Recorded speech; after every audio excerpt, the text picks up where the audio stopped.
Avengers Infinity War left us with a huge cliffhanger.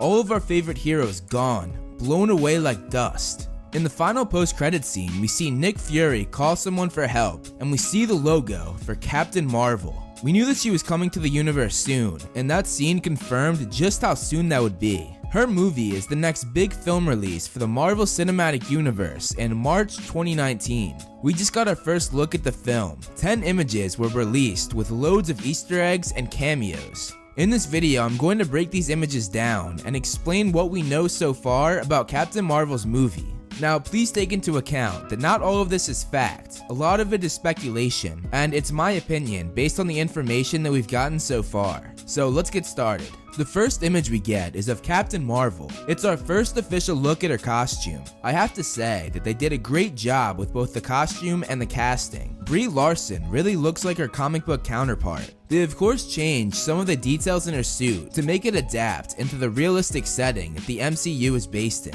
This is actually the first female-led movie for the Marvel Cinematic Universe, following suit with DC's Wonder Woman, which is probably the only good movie that they've made in recent years. She with you? I thought she was with you.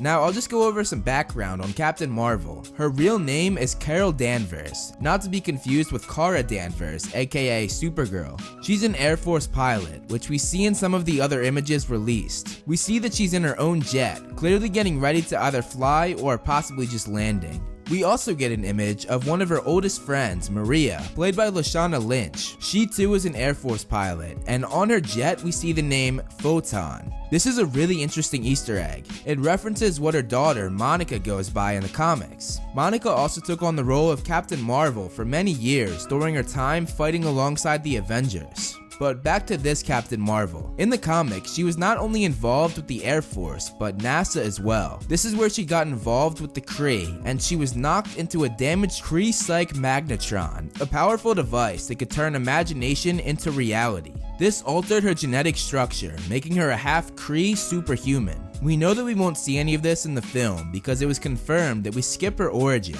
It's just going to jump right into Carol already being Captain Marvel. But it will be interesting to see if they mention any of this with a throwaway line or something else like that. But what we do know is that she left her Earth life behind to join the elite military team Star Force. It's also worth mentioning another thing that we know, which is that this film does not take place in present day, but rather in the 90s. So it's a prequel to almost all of the films in the universe so far, with a few exceptions like Captain America: The First Avenger. And while we're speaking of the Kree, we've seen a few pop up in the MCU films so far. The biggest in my opinion is Ronan the Accuser, who we saw in Guardians of the Galaxy.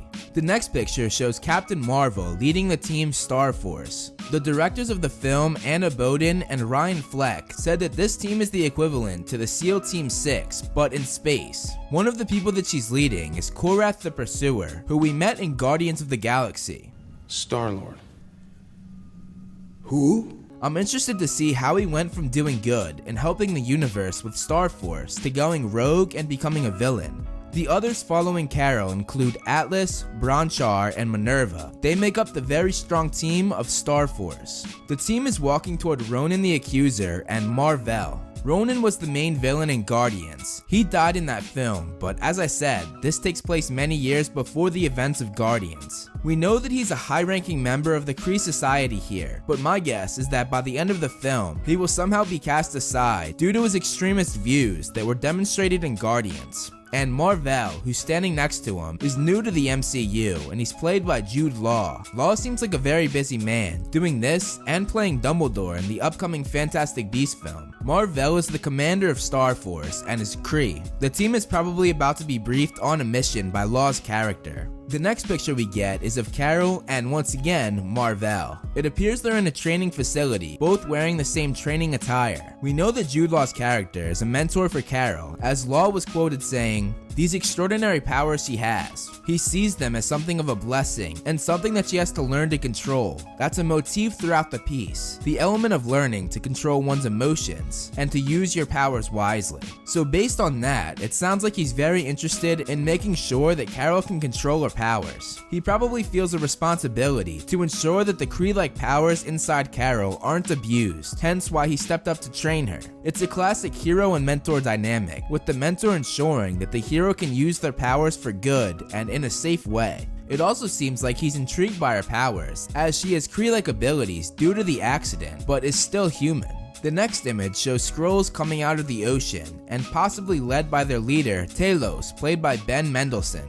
Who the others are, we can only speculate, but I'm sure Princess Annelle will make an appearance as she fell in love with Mar-Vell, and considering that he's in the film played by Jude Law, I'd say that there's a good chance that she's going to make her way toward him and Starforce, and have a sort of Romeo and Juliet-like romance being of opposing worlds, the Kree and the Skrulls. We know that a lot of the film will focus on the Kree and Skrull War, and this is our first look at the MCU's take on Skrulls. The MCU has been trying to get the Super Skrull Clerk to join their universe, but they're having trouble because the character is owned by Fox, who of course have the X-Men Marvel universe. Although now that Disney, who owns Marvel, has bought Fox as well, there's a good chance that that could be coming soon. In another picture, we see Talos, the leader of the Skrulls on Earth. It seems he uses his shape-shifting ability to go undercover as a human working within S.H.I.E.L.D. Here he's pictured with the two directors, Fleck and Bowden. The next picture is one of the most interesting. Ronan the Accuser and Mar-Vell stand beside one another.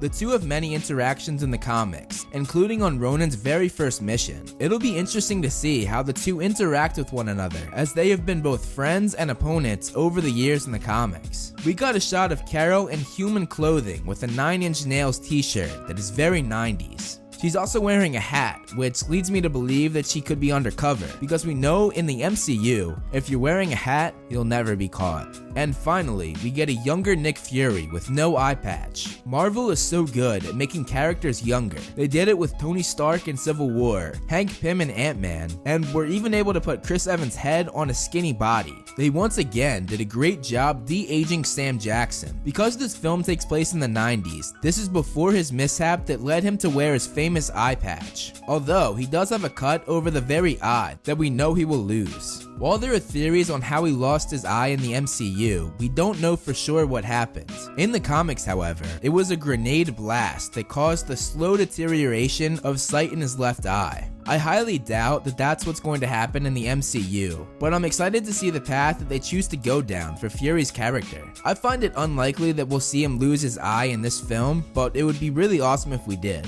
The Nick Fury in this film is not the Nick Fury that we've come to know throughout the Avengers films. Here, he's just a S.H.I.E.L.D. desk jockey who hasn't seen half of what made him the man that we all know and love. These images got me pretty excited for Captain Marvel. I can't wait until they drop a trailer. I think it's going to be very different than the films that we've seen in the universe so far. And that's clear by just the fact that it's the first time that a female hero takes the lead.